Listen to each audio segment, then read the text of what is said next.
Esse podcast faz parte do site Fambonanet. Acesse fambonanet.com.br.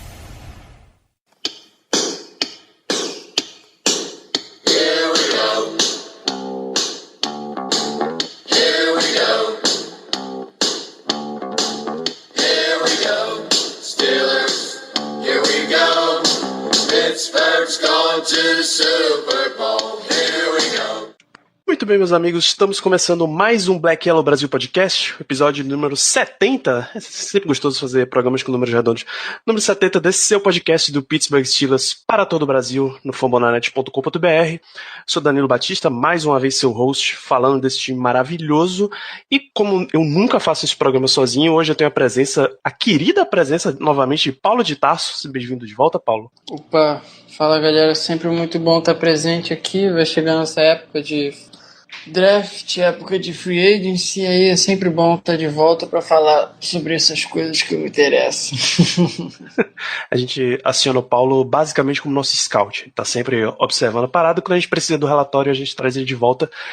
E como sempre também nesse programa, a brilhante presença do nosso chefe, nosso GM, Ricardo Azende. Tudo bom, Ricardo? E aí, pessoal, sempre uma satisfação estar aqui com vocês. Hoje é a presença especialíssima do Paulo, como eu já disse. A maior autoridade de draft no Brasil é esse rapaz e é muito bom tê-lo na nossa equipe nessa parte do ano. Então, vamos aproveitar que a gente já está naquela secura, né, para ficar falando sobre draft. Então...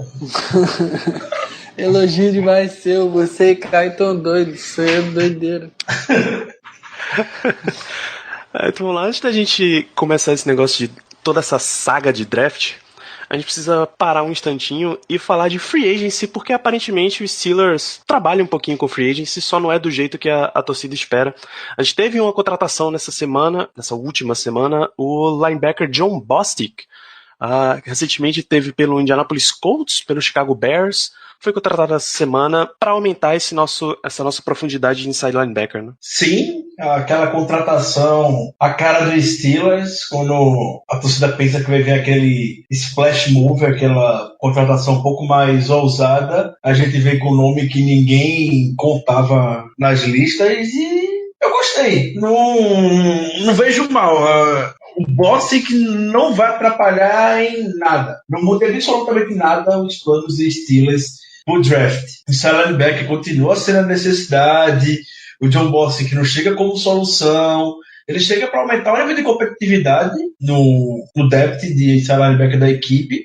Como o Danilo falou, dá profundidade. Quando o Chase se machucou na temporada passada, a gente foi dependendo do Chase Spence e viu a tragédia que aconteceu. Então a gente vai lá, contrata um cara que joga na posição do Chase, ali no Mac, oposto ao Vince Williams. Um cara com experiência chamando jogada, um cara atlético, já foi reportado no Pro Day dele em 2013 por Gator, se o cara correu 4,50 segundos nos 40 jardas, então nada a perder com um cara desse barato, vai estar lá no time para nos ajudar.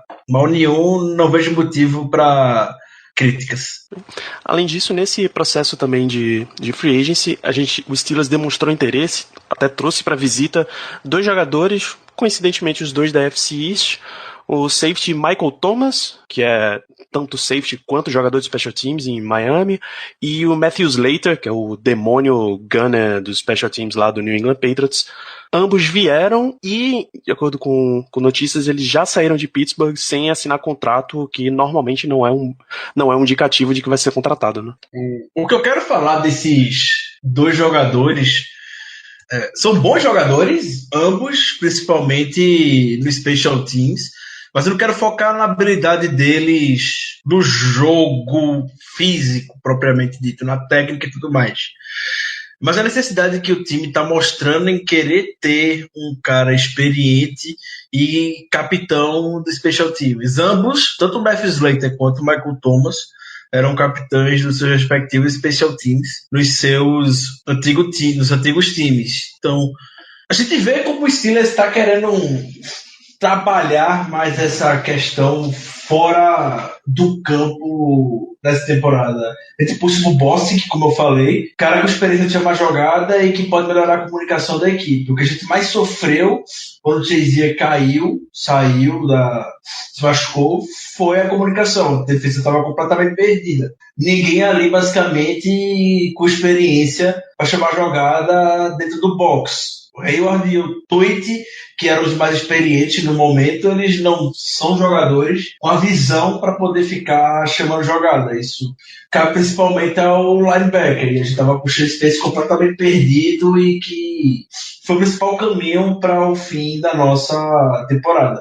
E do Special Teams é muito diferente. Apesar da melhora que teve ano passado, o Special Teams continua fraco. Fez mais jogadas, mas a gente continua, vez ou outra, virando o campo, dando oportunidade para o adversário, cometendo erro bobo. A gente viu o jogo contra o Chiefs, o primeiro outside punt da história, depois do safety que a gente teve, que o Brown e o Juju se confundiram completamente e a bola caiu de volta para o Chiefs. Pura falta de comunicação, pura falta de organização. Isso é o que o Steelers está querendo trabalhar bastante nessa off-season pelos nomes que eles estão trazendo. Não é um bom indício que o Slater e o Michael Thomas vão ficar aqui. Um dos dois já saíram quando saem de Pittsburgh sem contrato. Nunca é uma boa notícia, mas eu estou gostando de ver pelo menos a abordagem do time em cima desses free agents.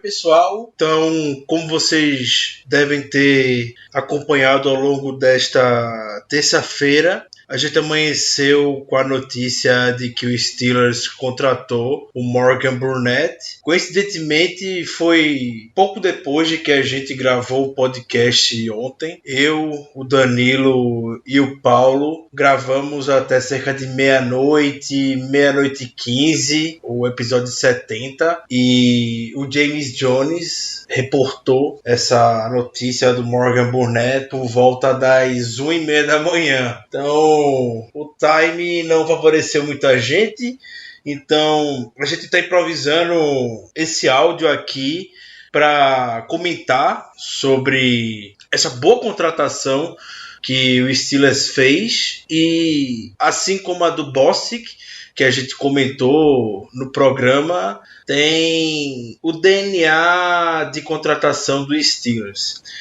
E eu vou continuar batendo na tecla que eu bati com Bostic e que eu puxei para as visitas tanto do Michael Thomas, safety, jogador de special teams do Miami Dolphins, e o Matthew Slater, o jogador de special teams do New England Patriots. Não quero focar nesse primeiro momento no jogo, como a dimensão física, podemos dizer, vai subir, o nível técnico vai subir com Morgan Burnett. Eu quero focar em uma coisa que a gente sofreu bastante na temporada passada, que foi quando o Chazier saiu, que foi a dificuldade de comunicação e a evidente falta de uma liderança que não fosse o Hayward. Então, o Burnett tem 29 anos, bastante experiente, já está 8 anos na NFL, era considerado um dos capitães, um dos principais líderes lá em Green Bay. Ele foi, na história do Packers, eu vi agora há pouco no site deles, inclusive, um dos capitães mais jovens que a defesa já teve. Ele foi capitão pela primeira vez aos 25 anos lá, e tem esse perfil realmente bem ativo desde a época do college football. Então, a gente teve diversas jogadas quebradas. Novamente, após o Chazier saiu, isso ficou bem evidente, a dificuldade que o time estava em se comunicar.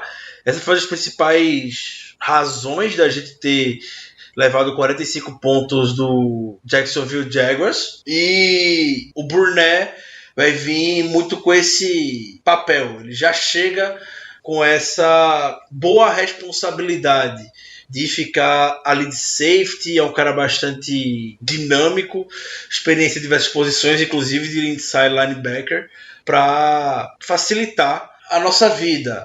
Então, a gente cortou 3 veteranos que poderiam estar hoje no time se tivesse exercido bem esse papel, tanto o Mitchell, tanto o Gay quanto o Golden. Então, A gente já comentava de anos anteriores que esperava o Gay ter um pouco mais de voz no time. Ele nunca pareceu ter, já teve a oportunidade de ser capitão ao lado do Hayward. A gente só via muito mais o Hayward ativo do que ele. O Mitchell era muito mais um trash talker do que um cara comunicador. E o Golden segue o caminho do Gay. Teve a oportunidade, foi capitão dos Special Teams. Perdeu, inclusive, na temporada passada o posto pro Tyler Matakevich.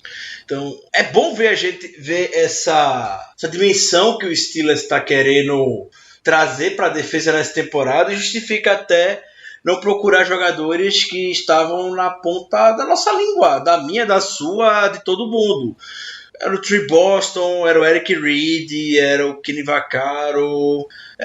São jogadores que podemos falar ser tecnicamente até superior ao Morgan Burnett. Vivem bons momentos na carreira. O próprio Tyrann Mathieu também, que já fechou com o Texas. Mas será que esses três causariam um impacto dentro da defesa do Steelers, além do jogo técnico? Parte técnica, eu sei que a gente pecou bastante, mas isso pode ser trabalhado. Isso é coach, a gente tá com a comissão técnica reformulada na defesa. Essa questão de comunicação, isso aí você não ensina do dia para noite. A gente tem 3 veteranos que não estavam fazendo esse papel quando foi esperado. Então, eu entendo os Steelers agora não ter ido atrás desses nomes um pouco mais famosos para correr atrás desse catalisador que a gente precisa. Então, eu não acho que o Morgan Burnett muda também os planos do draft. A gente sabe que o Steelers joga com 3 formações, joga com 3 safeties em algumas jogadas, então a gente sofreu algumas vezes tendo Golden, Mitchell e Sean Davis em campo, e o Morgan Burnett é um upgrade gigantesco com relação a todos esses nomes. Então, a gente ganha muito mais tranquilidade para o draft, não precisa ter tanta pressão. Talvez a gente fosse fazer algum reach por pura necessidade, e hoje a gente está mais tranquilo para trabalhar todo o quadro do draft. Então, a gente já sabe que o contrato do Burnett é 3 anos, 14,5 milhões, contrato excepcional. A gente pegar um cara veterano com a experiência dele agora por esse valor foi muito bom. Então, espero que vocês tenham gostado também da contratação e entender cada vez mais como é que funciona esse processo de contratação do Steelers. Espero que tenha ficado bem amarrado e ficado bem claro para que em anos futuros manter a calma e a gente se agraciar, apreciar esse modo do Steelers de trabalhar. Novamente, a gente pede até desculpas, a gente não esperava essa notícia surpresa. Não interfere muito a nossa opinião, tanto a minha quanto a do Paulo, quanto a do Danilo, em termos de draft. Então o bloco de draft não será nem um pouco afetado pela contratação do Morgan Burnett. Então a gente só está adicionando aqui para poder comentar com vocês e o que foi bom essa nova chegada, esse novo jogador que chega ao Steelers. E só para concluir, falando a parte técnica dele, cara, como eu comentei, joga em todas as posições, tem diversas experiências, jogando em diversas posições na defesa. Cara, temporada passada cedeu apenas uma recepção em 59 snaps que ele estava na cobertura. De acordo com o Pro Football Focus, em um grupo de quase 500 tackles que ele teve nos últimos anos, ele só perdeu 2. Então, um cara seguro, inteligente e com perfil de liderança. Não precisa ser um playmaker para poder ajudar a nossa defesa hoje. Então, parabéns novamente ao seu Kevin Colbert, sempre bem pontual. E vou aproveitar, já ansioso para ver o Burnett em ação aqui em Pittsburgh. Então, apreciem o podcast, que ele ficou bem legal essa semana, principalmente o bloco do draft.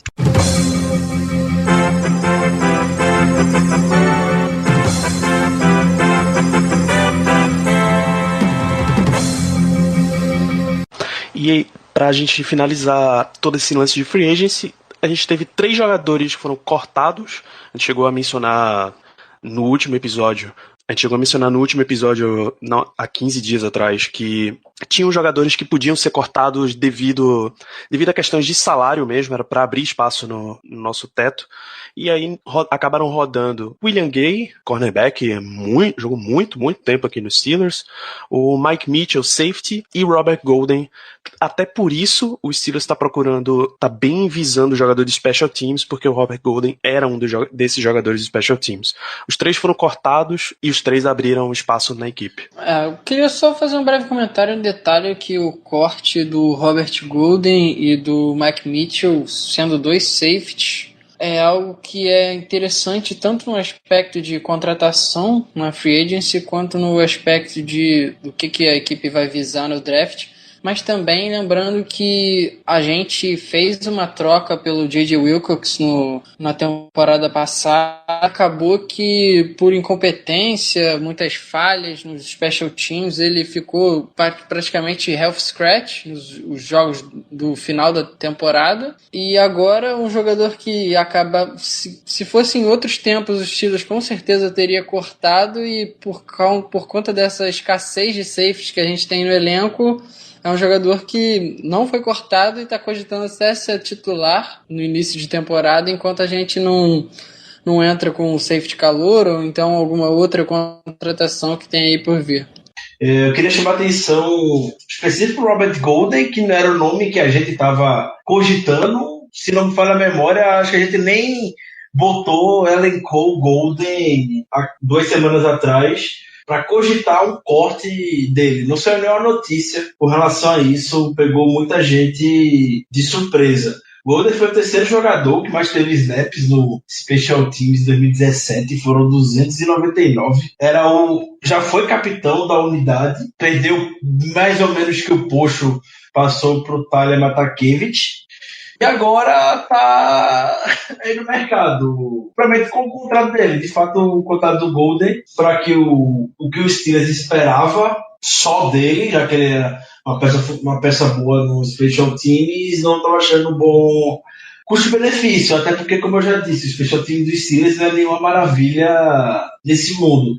Por mais que tenha feito jogadas em 2017, a gente sofre ainda em alguns momentos em jogos decisivos. Então, depois chegar aquele negócio, depois que o corte do cara acontece, as coisas começam a fazer um pouco mais de sentido. Como o Paulo já bem falou, a gente tá na escassez de safety. Eu ficaria extremamente surpreso se o Steelers não contratar pelo menos mais um safety, além do draft, é claro, durante essa janela. Mas tem muito tempo. Questão de free agents e tudo mais, eu vejo a torcida toda no Twitter reclamando, não gosta. Enfim, todo ano é isso. Não é nada de diferente do modo que o Steelers opera. Não é uma novidade. Eu sei que é chato, pode ser irritante, mas o time nas mãos do Kevin Colbert não faz tanto sucesso por acaso. Então, vamos ficar tranquilo, vamos confiar. No final da janela da temporada passada da off-season, a gente trouxe 3 jogadores. Desses 3 jogadores foi o Wilcox, o Hayden e o Vance McDonald. 2 são titulares hoje, o Vance McDonald e o Hayden. Então, aí com calma, aí com cautela. Tem muito tempo ainda para off-season começar, né? Porque o Steelers perdeu algum nome agora que vocês podem estar gostando, que a temporada acabou. Ficava até conversando, para concluir essa questão de free agents, estava conversando no grupo do WhatsApp, nosso QG, e a gente viu como quem o Steelers quer, eles contratam. Eles perdem jogadores geralmente para os próprios times. E a gente sabe que o Steelers estava interessado no Todd Davis, do Broncos, foi reportado. Mostrou um forte interesse nele, mas ele ficou em Denver. Ano passado, o Steelers ficou doido pelo Hightower. O Hightower ficou no Patriots. Ano passado, o Steelers mostrou um forte interesse no Drew Kirkpatrick. Ficou no Bengals. Temporada passada, dizem as más línguas, o Jason LaCanfra, que vez ou outra, solta um adentro, que o Steelers estava interessado no Trumaine Johnson, que ficou no Rams. Enfim, quem o Steelers quis, pelo menos nos últimos anos, contratou. Então, calma, muita calma. Começou só agora. Deixa esse pessoal fazer loucura por aí, deixa o pessoal inflacionar o mercado.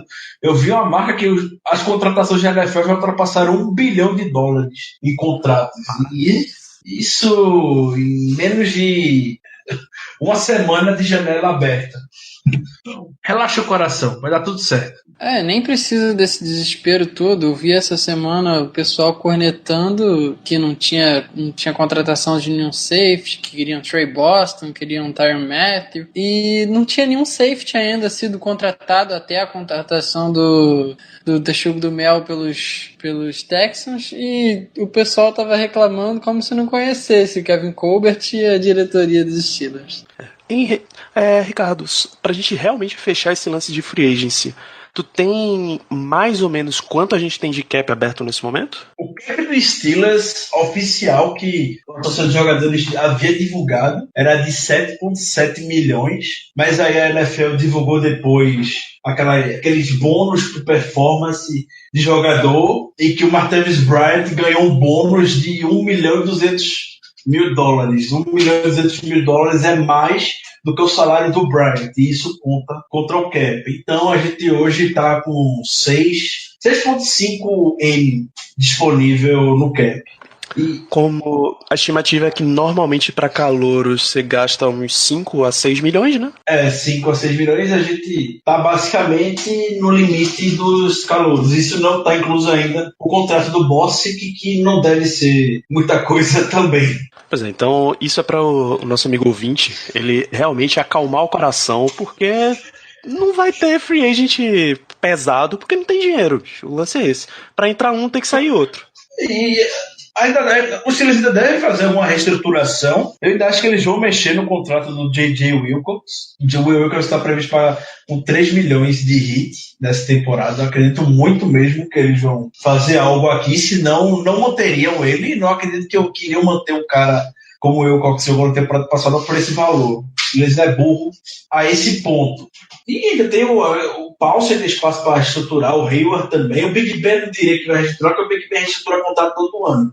Então o hit do Big Ben já nesse ano é mais de 20 milhões só de contrato reestruturado nos anos anteriores. Então não adianta reestruturar o contrato do cara.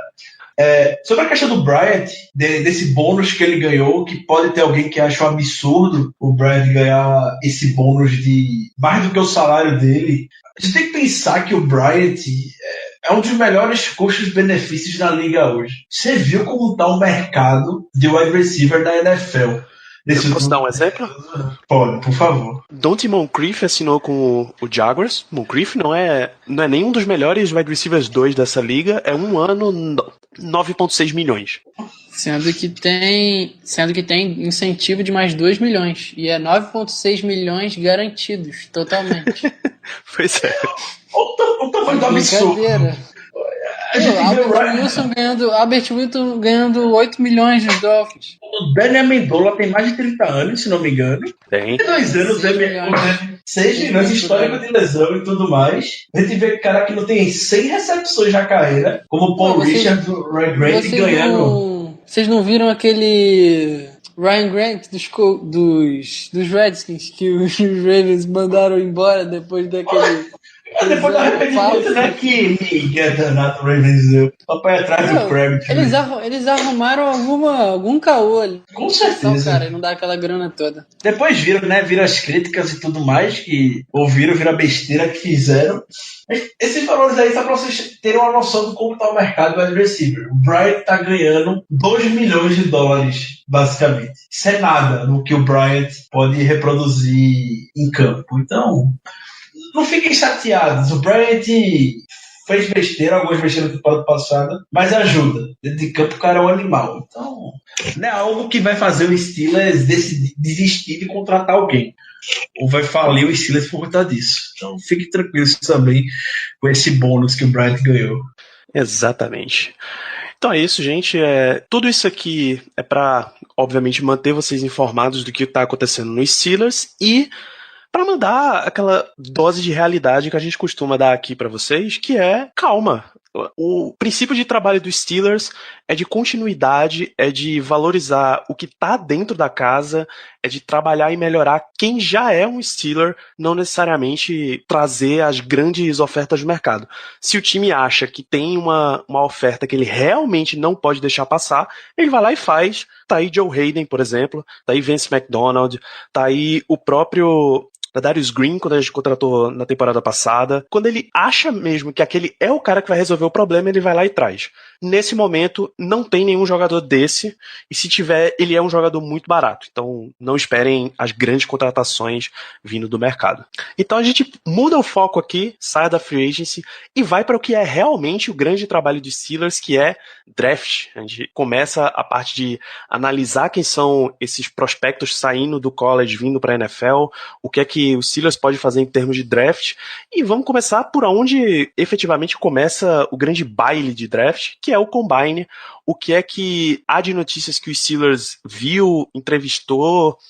Antes até de vocês falarem, eu recomendo que vocês vão no fambonanet.com.br/Black Yellow Brasil. Tem um artigo do Ricardo acompanhando quem são os jogadores com quem o Steelers conversou, demonstrou algum interesse, e com links para você ver avaliações dos jogadores. Isso eu acho que é o mais importante, é você saber mais ou menos o que é que o time está olhando e analisar estratégias. Mas vamos lá, Combine 2018 para os Steelers, o que é que aconteceu? O Combine é aquele evento maravilhoso para abrir o que muitos de nós aqui acham que é a melhor época de NFL, cobrir o draft. Então, a gente se empolga vendo os drills, a gente se empolga com o atleticismo dos jogadores de forma geral, ver tal jogador conversando com o seu time. É o primeiro contato de forma geral que as equipes têm com os prospects. E o trabalho do Steelers em draft, como o Danilo muito bem antecipou, é exemplo para toda a liga. Então, muita gente considera que o Steelers perde tempo fazendo isso, o que, por favor, não achem. Não é porque o Steelers está conversando com tal jogador de tal posição, com uma posição que você não gosta, que isso vai se reproduzir no dia de draft. Então, no Combine, o time começou com bastantes tie-ins. Então, o Mike Gesicki, de Penn State, o Trevor Magali, o Dallas Golden, de South Dakota, Will Dissly, Ian Thomas, enfim, vários nomes que foram reportados, pelo menos, foi tie-end e inside linebacker, as posições que o Steelers mais conversou, mas foi a mesma coisa em 2017. O Steelers começou com tie-end a rodo, não selecionou um no draft. Então, a classe é boa, é profunda de tie-end. No meu mock draft, que eu já fiz, até botei o tie-end no terceiro dia, eu ficaria surpreso se não viesse nenhum nessa temporada. Como você já falou, teve alguns encontros com o Tyrande. As posições que eu vi que também teve bastante interesse foi, por incrível que pareça, tiveram acho que 3 ou 4 defensive tackles. Um cara que me enche os olhos de, se fosse possível, mesmo que não seja need do nosso time, é o Daron Payne, de Alabama, que é um cara que na final do College Football contra... Esse ano foi Alabama aí? Georgia? Alabama e Georgia, o Daron Payne jogou demais. Apesar de não ter tido um ano tão bom assim, mas é um cara muito novo, acho que ele tem só 20 anos, não completou nem 21 ainda, e é um cara muito explosivo, um cara que me interessaria bastante. A gente encontrou com bastante prospectos de Alabama, foi o Sean John Hamilton, que é o linebacker que está machucado, o Ronnie Harrison, safety. O Ronnie Harrison, safety. O Rashaan Evans. Foi o Minkah Fitzpatrick. Foram alguns jogadores de Alabama. Teve o Derek Nady, o defensive tackle de Florida State. Teve um running back. Vocês sabiam disso? Que o Steelers encontrou com um running back no Combine? Não sabia disso não. Karen Johnson, de Auburn. Além do Darius Grice também. E o Darius Grice de LSU. Seria bem interessante, né? Agora que o Bell já está quase certo de retornar, mesmo que ele faça esse holdout eterno dele, acho que perde um pouco de sentido, mas também seria algo bastante interessante. De destaque que eu poderia falar no Combine, já foi há tanto tempo que eu nem me lembro perfeitamente, mas eu diria que a classe de linebackers se mostrou muito atlética. Aquele moleque de Boise State, o Leighton Van Der Esch, teve um ótimo combine. O Malik Jefferson também, que é uma besta atlética, teve um ótimo combine. Eu queria ter visto o Sean John Hamilton, que é o linebacker de Alabama, que não vem sendo muito comentado. Quem vem chamando mais atenção é o Rashaan Evans, mas o Sean John Hamilton está machucado e ainda não conseguiu fazer testes físicos. Eu acho que ele nem se apresentou também no Pro Day de Alabama. Um jogador que a gente se interessou, que eu havia visto já tanto alguns rumores no Combine quanto no Pro Day, são dois safeties. O safety Jesse Bates, terceiro, de Wake Forest, que parece que o Kevin Colbert e o Mike Tomlin estavam no Pro Day dele, conversaram, jantaram com ele. Eu gostei bastante da tape dele. É um cara que é só redshirt sophomore, saiu da faculdade bem cedo, então é um cara bem cru, mas que tem um potencial imenso. E um outro que eu não vim acompanhando tanto, mas que acabei dando uma olhada na tape dele e também fiquei muito interessado, o Justin Reed, que pelo visto a gente já até, Justin Reed, safety de Stanford, pelo visto a gente já até marcou uma pré-draft visit com ele, oficial. E eu acho que é um jogador que, se tiver lá no final do draft, eu acho que os Steelers vão dar uma olhada bem boa para ver se ele pode ser uma opção. Eu costumo falar que o Steelers em draft, depois do boost, depois da experiência de Harvey Jones, eles tiveram a grande lição. Então, tem muita gente que brinca para não fazer o overreaction em cima do Combine, não tirar o Combine como a conclusão de tudo, como o principal é o tape do jogador, enfim.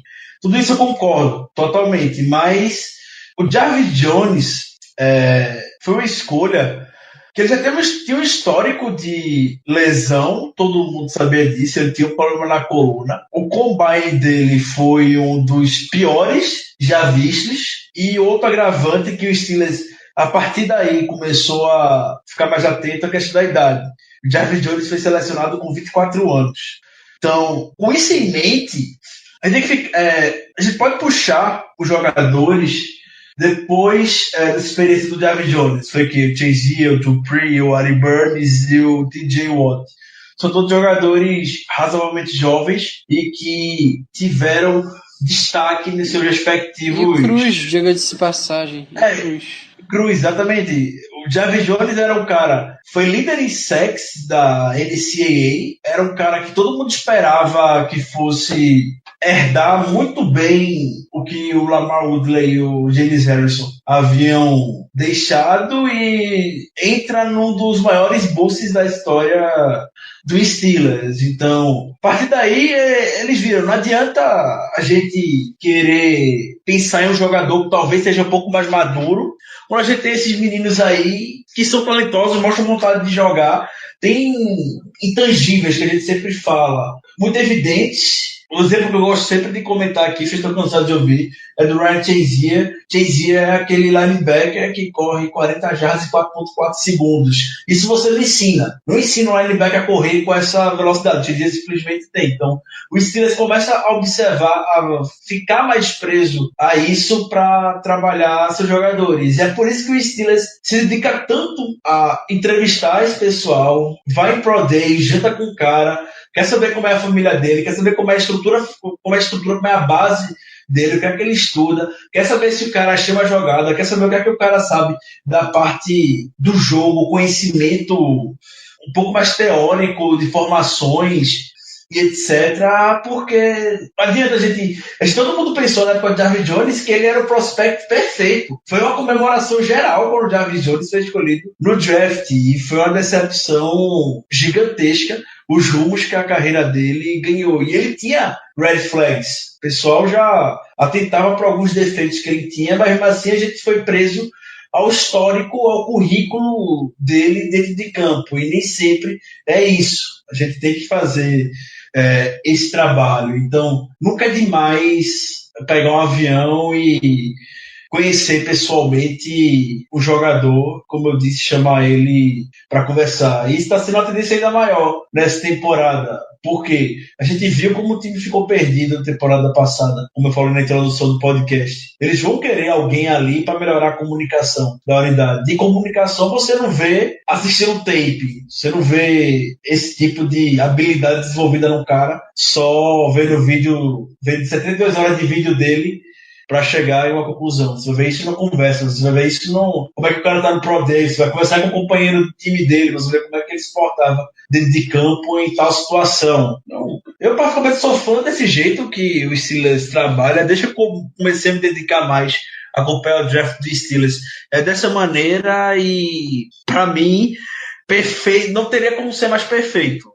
É muito bom ver esse trabalho que o time vem fazendo. E, sinceramente, por mais que a gente possa não gostar de alguns nomes que o Steelers selecionou recentemente, depois do Jarvis Jones mesmo, muita gente não é fã do Aaron Burns e do Sean Davis, funciona. O Colbert, ele toma decisões algumas vezes questionáveis na primeira visão pra gente, mas o cara tá nisso aí desde o início do século, desde 2000, 2001, e coincidentemente o Steelers não entra mais top 10 de draft, não tem campanha negativa e etc. Por mais que o time não seja o ideal, porque a gente passou uma draga no início dessa década. Então, confia. Tem o lema que muitos torcedores americanos falam, in Colbert we trust. Então, confia no Colbert que ele sabe o que está fazendo. O Steelers sempre encontra o caminho, por mais que o percurso seja complicado, não seja o mais óbvio possível para a gente. Concordo perfeitamente com o que o Ricardo falou. Os Steelers têm esse histórico de fazer visita, principalmente com as escolhas do primeiro, segundo dia. A gente via que os Steelers foram um peso para o Pro Day de Wisconsin no ano passado, conversaram com os técnicos de Wisconsin, com os jogadores, conversou com o Vince Beagle, se achava que a gente tinha interesse no Vince Beagle, não. A gente estava interessado em saber também no Vince Beagle, mas é óbvio que um cara que você foi companheiro de time por 3 anos, quase 4 anos na cidade de Wisconsin, queria saber mais sobre o TJ Watt.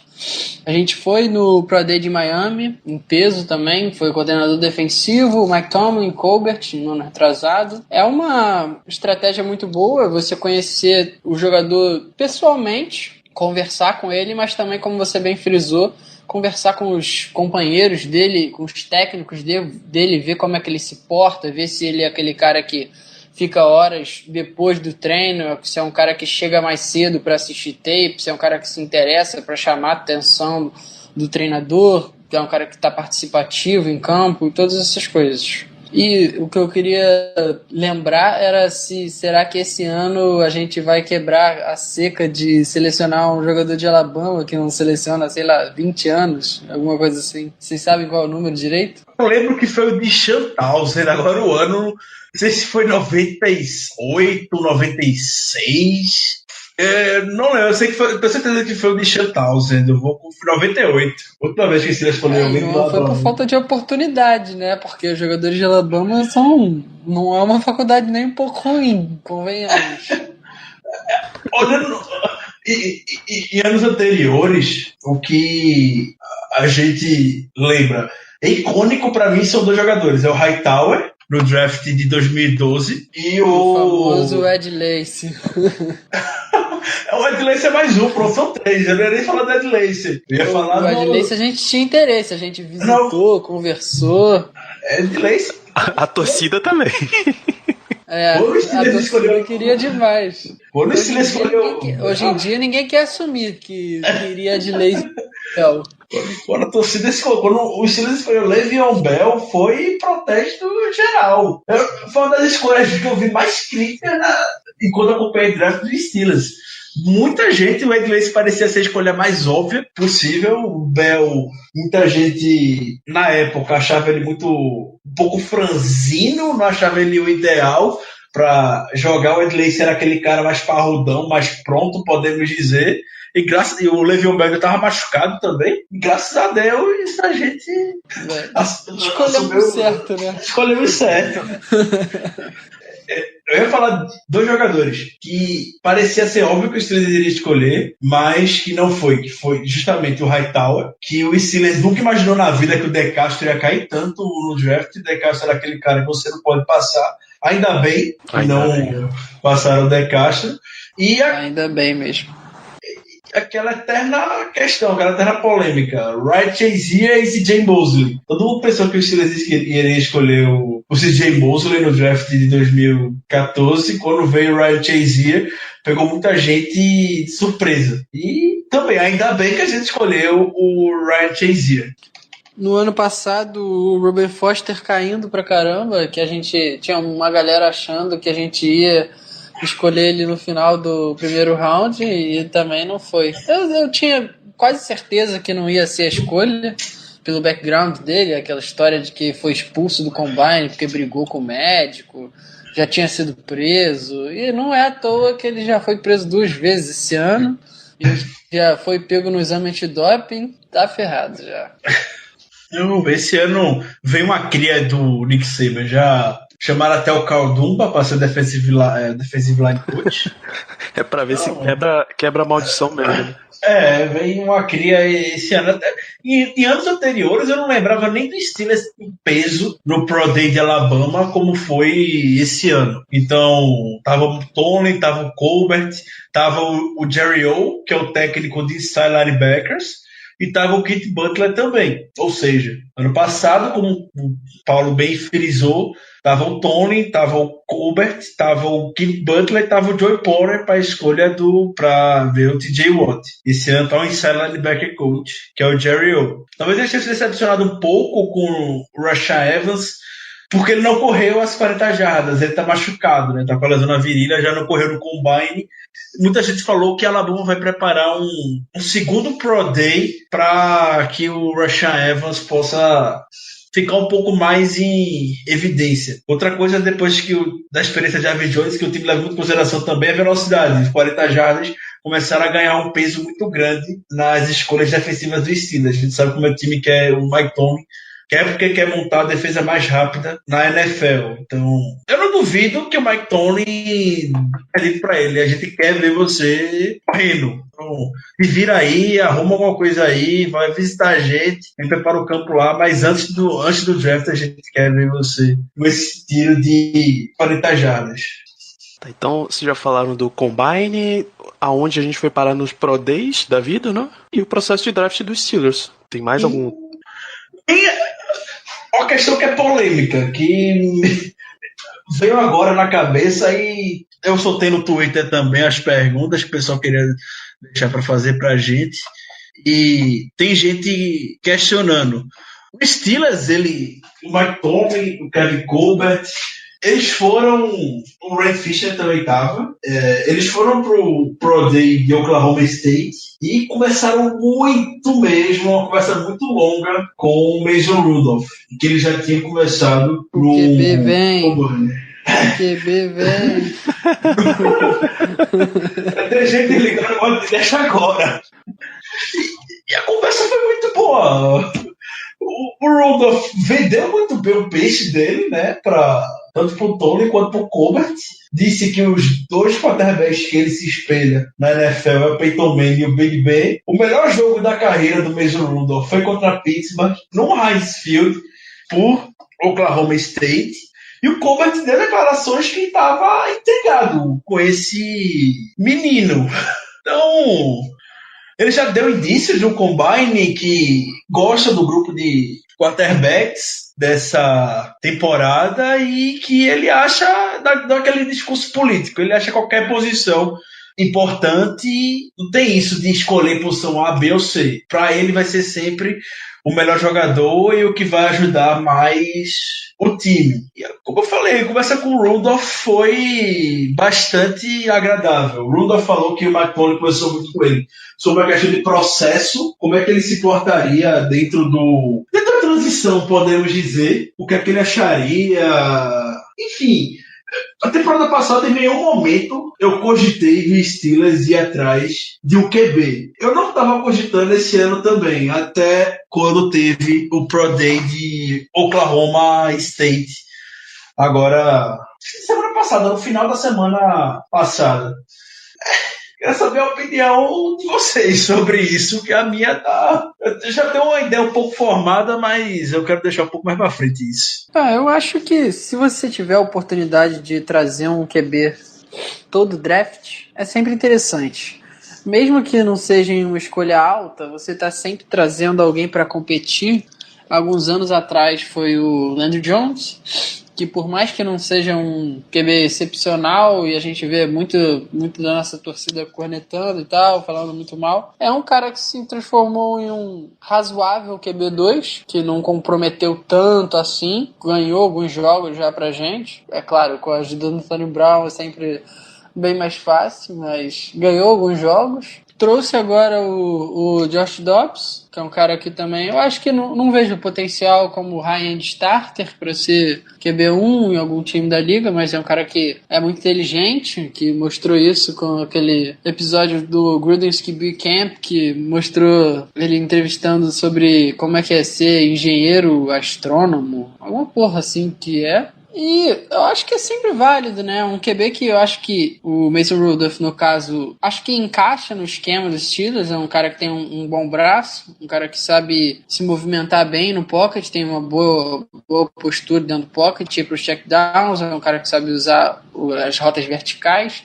E se for o caso, se ele estiver lá, se tudo cogitar, se tudo... que provavelmente vai ter alguém lá que valeria a escolha. Mas a questão é tudo o timing. O que vocês acham que o Big Ben pensaria caso a gente escolhesse QB no primeiro round, caso fosse o mesmo Rudolph? Pra mim, Big Ben é uma bomba relógio. Eu já venho falando desde o ano passado.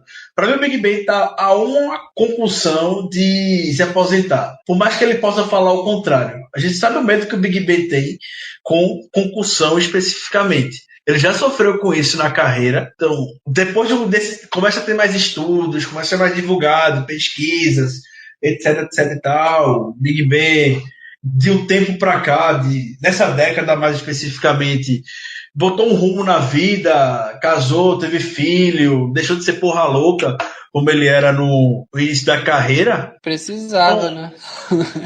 Tava na hora. Então, aumentar uma compulsão de ele chegar, não dá pra mim, eu não quero mais jogar esse jogo. O que eu tenho que ganhar, eu já ganhei. Eu não tenho que provar mais nada pra ninguém. Então, eu não acho que o Big Ben reagiria mal. O Big Ben de hoje não iria reagir mal com a chegada de um quarterback jovem. Até porque a gente sabe que o Tony e o Big Ben trabalham juntos. Tony e o Big Ben Colbert já trabalham juntos há o quê? 11 anos, 12 anos, 11 anos? Então, tem uma abertura para eles falarem o que quiserem. Esse tipo de conversa não vaza, a gente nunca vai saber o que é que eles falam entre si. Então, o Big Ben se envolve muito no próprio draft.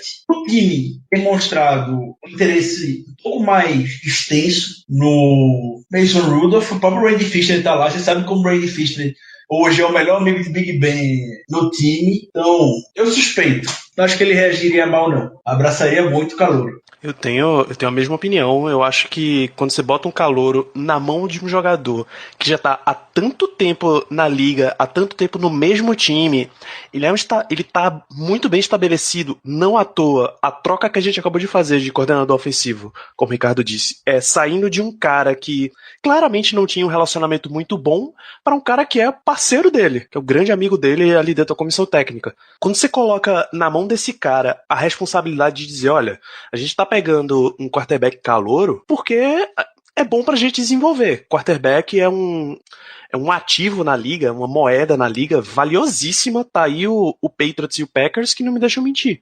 A cada 2 anos, os 2 times selecionam um quarterback. Pra qualquer coisa. Não interessa se é pra ser reserva do quarterback que tá lá agora, que há muito tempo são Aaron Rodgers e Tom Brady. Não interessa se é pra tentar crescer desiste, não deu certo, manda embora. Eles estão sempre pegando novos. Se a gente pega um novo agora, mesmo que de primeira rodada, pra mim, o recado que ele tá passando é, olha, a gente sabe que o teu tempo, teoricamente, tá acabando. Se não acabar, muito bem, a gente desenvolveu um cara que a gente vai vender caro. Se acabar, a gente tá, teoricamente, pronto. Eu acho que ele só abraça e trabalha pra desenvolver, do mesmo jeito que o Ricardo disse. Eu concordo com o que vocês falaram. É só mais um questionamento que tem que se fazer. Eu acho que o Ben é uma pessoa que tem personalidade para isso, de querer desenvolver, pegar o garoto debaixo dos braços dele e ajudar, e que seria interessante, mas o que vocês acham? Que primeiro round esse ano vale a pena ou não vale? Eu acho que não vale. Porque na nossa porque você nem quer pegar. Os Steelers não quer pegar um top prospecto. Os melhores já vão ter saído há muito tempo porque tem uma corrida enorme. Então, se é para não pegar o favorito, o queridão da comissão técnica, deixa para mais tarde.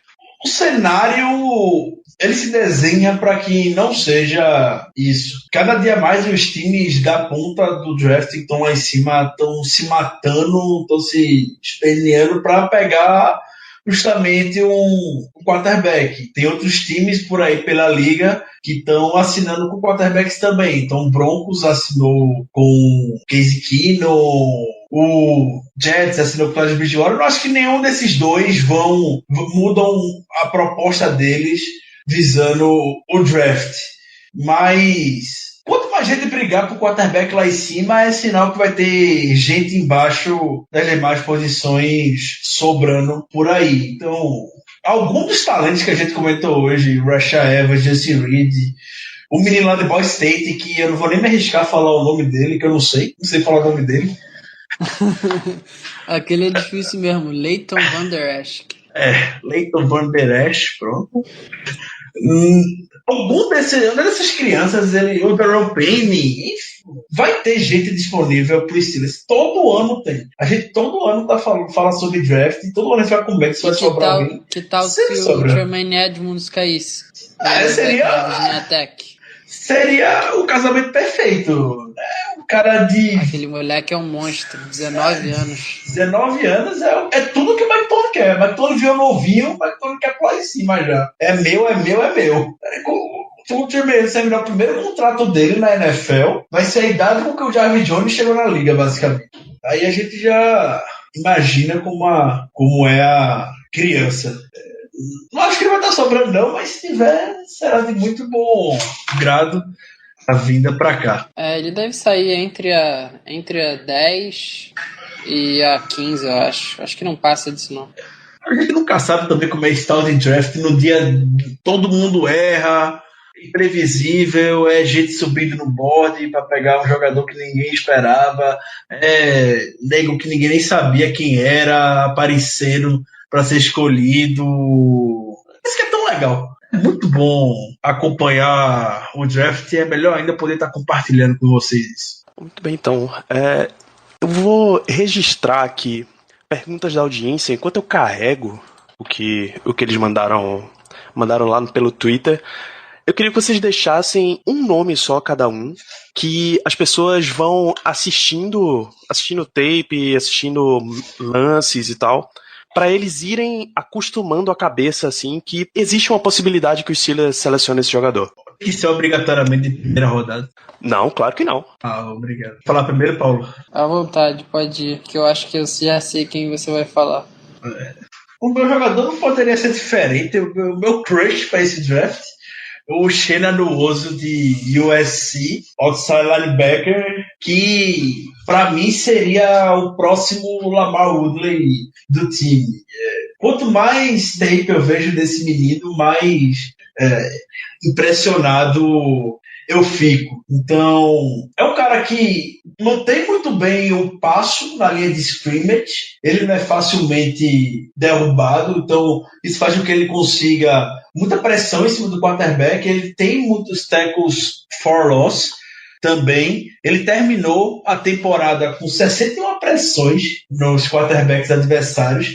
Isso seria a segunda melhor marca na NCAA. Então, o Pro Football Focus Eles falam uma coisa que antes eu não concordava, mas que depois eu dediquei um pouco mais de tempo de estudo e eu passei a ver que realmente é um stat que reforça mais como um pass rush é melhor. Então, eles dizem que por pressão no quarterback é muito melhor, mostra muito mais no jogador do que propriamente o sec. Sec é estatística. Pressão não conta como estatística. E o que o Shannon Oso bota de pressão no quarterback é algo fora do comum. Ele está sempre no backfield. Você menos espera ele estar lá. E ele também foi o jogador da temporada passada que mais defendeu passes. Ele defendeu muitos passes também na linha de scrimmage. Foram 11. Ele foi o líder nesse quesito. Eles outside linebackers. Então, pesquise mais sobre essa criança. Eu vou falar muito ainda sobre ele no Twitter, mas hoje é meu jogador favorito. Na primeira rodada não, mas na segunda rodada com toda certeza. Eu ia frisar isso que você deixou para mencionar aí logo no finalzinho, que foi essa questão dos passes defendidos, que é uma característica muito marcante dele, que ele vem desenvolvendo esse final da temporada, dessa última temporada dele em USC, que ele não veio sendo titular nos primeiros 3 anos, mas como nesse ano de senior ele teve uma ótima temporada, teve bons números, tanto de pressão quanto de passe desviado na linha de scrimmage. E o jogador que eu vou destacar é o Justin Reed, que eu mencionei mais cedo, que é o safety de Stanford, que é um cara que me chamou bastante atenção pela inteligência dentro de campo e a versatilidade. Ele jogou de 7 posições no defensive backfield, jogou das 2 posições de safety, jogou de corner aberto, tanto quanto níquel, jogou basicamente todas as posições de defesa lá no terceiro nível. E é um cara bem instintivo, que tem um irmão que é o Eric Reed, safety, que agora é free agent, que jogou os últimos 5 ou 4 anos, se eu não me engano, com os 49ers. Que já tem esse traço familiar, já conhece bem como é a liga, como é que deve se esforçar e que vale a pena também dar continuidade em assistir a tape dele, porque eu acho que se tiver disponível na 28 é uma opção bem válida. Então, é o Uchenna Owusu e Justin Reed, o link para vocês acompanharem os dois, ou pelo menos o nome dos dois, para vocês darem uma buscada, já que o do Uchenna não é tão fácil assim. Tem no post, é só vir para você poder conferir. Tem uma pergunta interessante aqui do Alberto Henrique. Eles perguntam se vocês veem em algum cenário os Steelers fazendo uma trade, tanto para cima quanto para baixo. Esperar o trade do Steelers em dia de draft é mesmo que esperar a movimentação no mercado de free agent. Sem mais comentários, não preciso nem falar nada. Não, infelizmente não, né? A gente até queria ver. Eu, particularmente, sou muito fã de trade down, sempre acho negócio fazer um trade down, mas o Steelers sempre tem aquele jogador com o valor que eles acham na posição, independente de onde ele vai escolher. Então, não ficaria surpreso. É isso. Então, o Vinícius, @xraynamikaze, ele pergunta qual a probabilidade vocês acham da gente draftar um running back, já que o Bell tá pelo 2º ano nessa putaria de renova ou não renova. Alta, independente do Bell. Se ele vai escolher o running back no 3º dia de draft, Mike Tomlin gostou bastante da Hydra, que ele chamou de Hydra, o ataque terrestre do Jaguars. Pareceu querer fazer o benchmark aqui. E eu vejo, 3º dia tem sempre bons talentos na posição de running back, e eu vejo o Steelers escolhendo um sim. Se for retornador, melhor ainda. Só registrar que tem a pergunta do Matheus Queiroz, a gente respondeu aqui, o que é que a gente acharia dos Steelers de quarterback no primeiro round.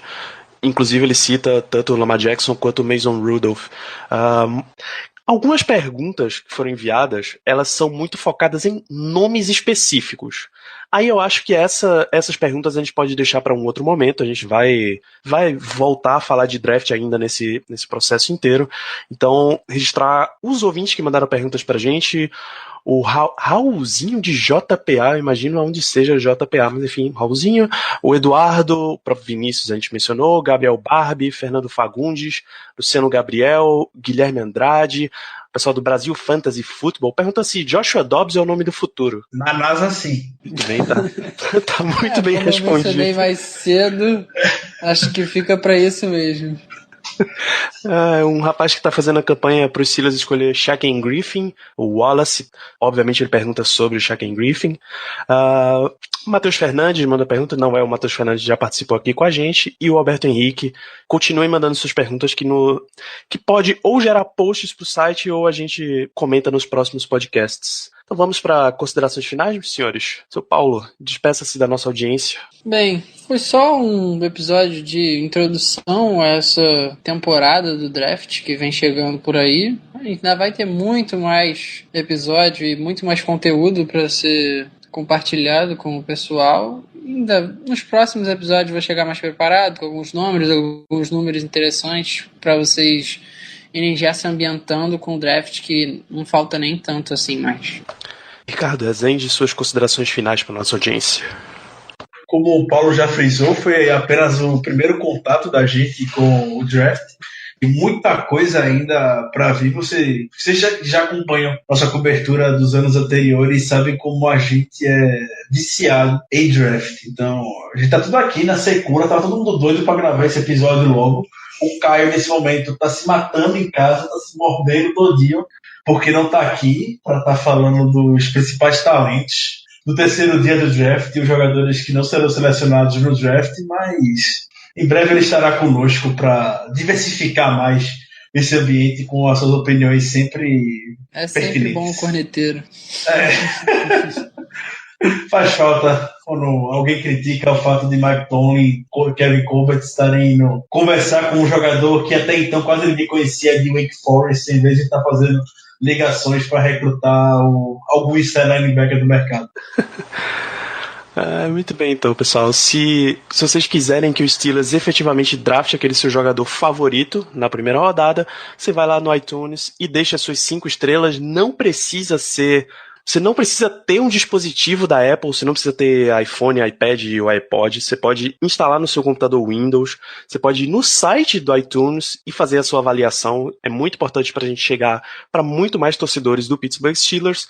Assina o feed, se você não é usuário do iTunes, aí você assina o feed, que aí o teu aplicativo ele já baixa automaticamente toda vez que sair um episódio novo. Segue o Black Yellow no Twitter, no Instagram, @BlackYellowBR, e acompanha toda a cobertura de draft em famonanet.com.br/BlackYellowBrasil. Ficamos por aqui, a gente volta daqui 2 semanas com mais um episódio, certamente falando de draft, porque se tiver alguma novidade a gente inclui nesse episódio. Um grande abraço para todos vocês e até o próximo programa. Yeah, you know what it is. Black and yellow, black and yellow, black and yellow, black and yellow. Yeah, you know what it is. Black and yellow, black and yellow, black and yellow, black and yellow. Yeah, you know what it is. Hey guys, it is Ryan. I'm not sure if you know this about me, but I'm a bit of a fun fanatic when I can. I like to work, but I like fun too. And now I can tell you about my favorite place to have fun. Chumba Casino. They have hundreds of social casino style games to choose from with new games released each week. You can play for free and each day brings a new chance to collect daily bonuses. So join me in the fun. Sign up now at ChumbaCasino.com. Sponsored by Chumba Casino. No purchase necessary. VGW Group. Void where prohibited by law. 18+. Terms and conditions apply.